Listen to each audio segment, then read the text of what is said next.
সুজয় কৃষ্ণ ভদ্রের voice sample test নিয়ে জট এখনো অব্যাহত।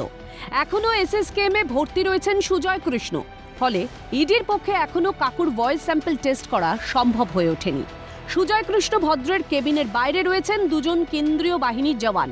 সূত্রের খবর, ইডির তরফ থেকে কথা বলা হয়েছে এসএসকেএম কর্তৃপক্ষের সঙ্গে, কিন্তু এখনো পর্যন্ত মেলেনি কোনো সদুত্তর। তবে তার কেবিনে কে ঢুকছেন বেরোচ্ছেন তার সমস্তটাই নজর রাখছে কেন্দ্রীয় বাহিনীর জওয়ানরা। গত আগস্ট মাসের শেষের দিক থেকে এসএসকেএমে ভর্তি রয়েছেন কাকু। সেই থেকে আর জেলমুখো হননি তিনি। কিন্তু ঠিক কি হয়েছে কাকুর, তিনি কতটা অসুস্থ আর কতদিন হাসপাতালে রেখে চিকিৎসা করাতে হবে তা নিয়ে ধোঁয়াশা কাটতেই চাইছে না। গ্রেফতার হওয়ার পর কতদিন তিনি জেলে থেকেছেন তা হাতে গুনে বলা যায়। প্রায় 5 থেকে 5.5 মাস অতিক্রান্ত, এখনো পর্যন্ত সুজয় কৃষ্ণ ভদ্র কার্ডিওলজি ডিপার্টমেন্টে ভর্তি রয়েছেন। গ্রেফতার হওয়ার কিছুদিন পর থেকেই অসুস্থ বোধ করেন সুজয় কৃষ্ণ ওরফে কালীঘাটের কাকু।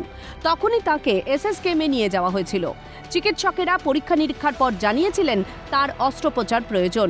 সুজয় কৃষ্ণের ইচ্ছা অনুযায়ী বেসরকারি হাসপাতালে করা হয় তার অপারেশন। সুস্থ হওয়ার পর হাসপাতাল থেকে ছাড়া হয় তাকে। জেলে ফেরার পরই ফের সুজয় কৃষ্ণ জানান তার বুকে ব্যথা শুরু হয়েছে। গত আগস্ট মাসের শেষের দিকে ফের এসএসকেএমে ভর্তি করা হয় তাকে। সেই থেকে আর জেলে ফেরেননি সুজয় কৃষ্ণ। গত 8ই ডিসেম্বর আদালতের নির্দেশে কালীঘাটের কাকুর কণ্ঠস্বরে নমুনা সংগ্রহ করার উদ্যোগ নিয়েছিল ইডি। জোকা ইএসআই হাসপাতালে গঠন করা মেডিকেল বোর্ডের সদস্য ও অত্যাধুনিক অ্যাম্বুলেন্স নিয়ে এসএসকেএম হাসপাতালে হাজির হন ইডি গোয়েন্দারা। কিন্তু এসে দেখেন 7ই ডিসেম্বর গভীর রাতে সুজয় কৃষ্ণকে কার্ডিওলজি বিভাগের আইসিসিউতে ভর্তি করা হয়েছে। সারা দিন চেষ্টা করেও কাকুকে এসএসকেএম থেকে বার করতে না পেরে ফিরে যান ইডি গোয়েন্দারা। আমরা দেখলাম বেশ কিছুটা জলঘোলা হলো, চরম নাটকীয় পরিস্থিতি দাঁড়ালো। তার কারণ ইডির তরফ থেকে যে 5G অ্যাম্বুলেন্স আনা হলো, তারপরেও সুজয় কৃষ্ণ ভদ্র ওরফে কালীঘাটের কাকুকে নিয়ে যেতে পারলেন না ইডির আধিকারিকরা জোকা ইএসআইতে। এদিকে শনিবারও ইডি আধিকারিকরা এসএসকেএমে এসে এমএসভিপির সঙ্গে কথা বলেন। কেন্দ্রীয় বাহিনী দিয়ে ঘিরে ফেলা হয় হাসপাতাল চত্বর। হাসপাতাল সূত্রে খবর, সুজয় কৃষ্ণ ভদ্রের শারীরিক পরিস্থিতি এখন স্থিতিশীল থাকলেও তাকে এখনই স্থানান্তর করা সম্ভব নয়। এবং গতকালকেও আমরা দেখলাম কেন্দ্রীয় বাহিনীর জওয়ান দিয়ে রীতিমতো এসএসকেএম চত্বর মুড়ে ফেলা হলো। ইডির একজন আধিকারিক এলেন, তিনি এসে এমএসভিপির সঙ্গে কথাও বললেন। কিন্তু তারপরে যেটা ইডি সূত্রে জানতে পারা গেল যে গতকাল জ্যোতিপ্রিয় মল্লিকের কেবিনে যে সিসিটিভি ক্যামেরা ছিল, সেই সিসিটিভি ক্যামেরা খোলা ইতিমধ্যেই সম্পন্ন হয়েছে।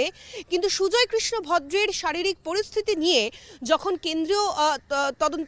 কেন্দ্রীয় সংস্থার তদন্তকারী আধিকারিকরা কথা বলেন এমএসভিপির সঙ্গে, সেক্ষেত্রে তারা জানতে পারেন যে সুজয় কৃষ্ণ ভদ্র আপাতত স্থিতিশীল থাকলেও বা স্টেবল থাকলেও তাকে এই মুহূর্তে ট্রান্সফার কোনোভাবেই করা যাবে না।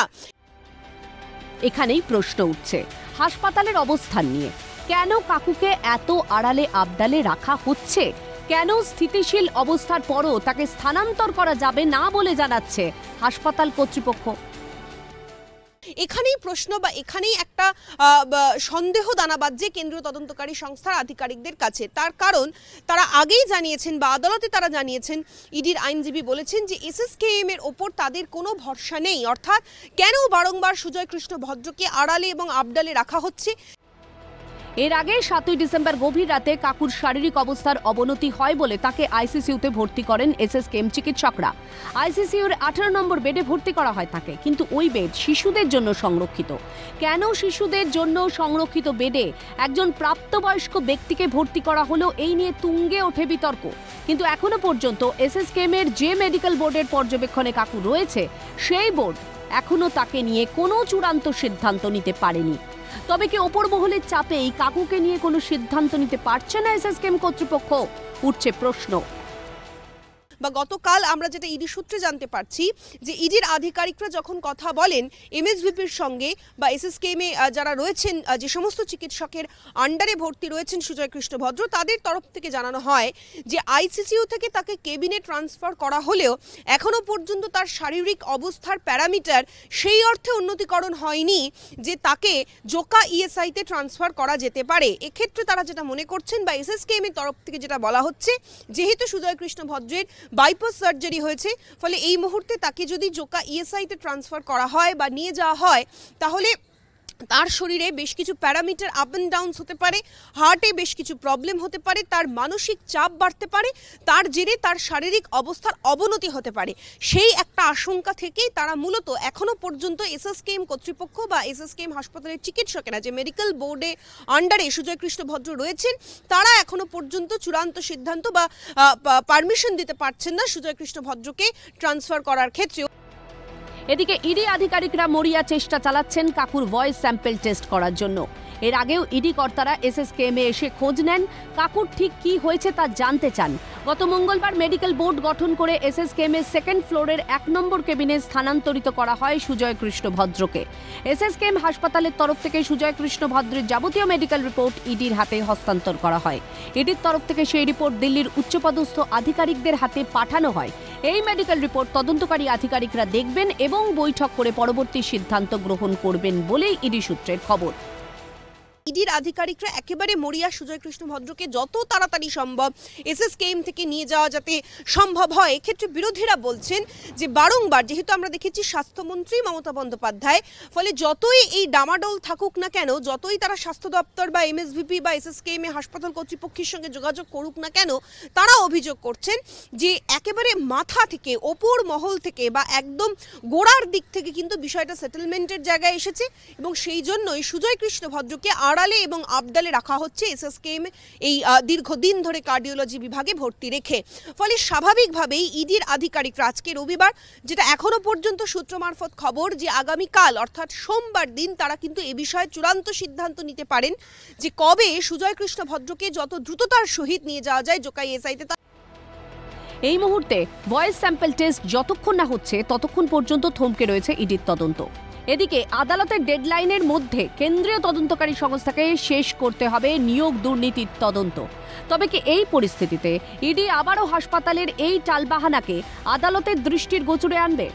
আদালতকে কি তদন্তকারী সংস্থা জানাবে সুস্থ হওয়ার পরও ফিট সার্টিফিকেট দিয়ে ছাড়া হচ্ছে না কাকুকে? সুজয় কৃষ্ণ ভদ্রকে কেন এত জামাই আদর করে রাখা হয়েছে এসএসকেএমে? দলের কোনো পদে না থেকেও, রাজ্যের কোনো মন্ত্রী না হয়েও কোন রহস্য বলে তিনি ভিআইপি ট্রিটমেন্ট পাচ্ছেন?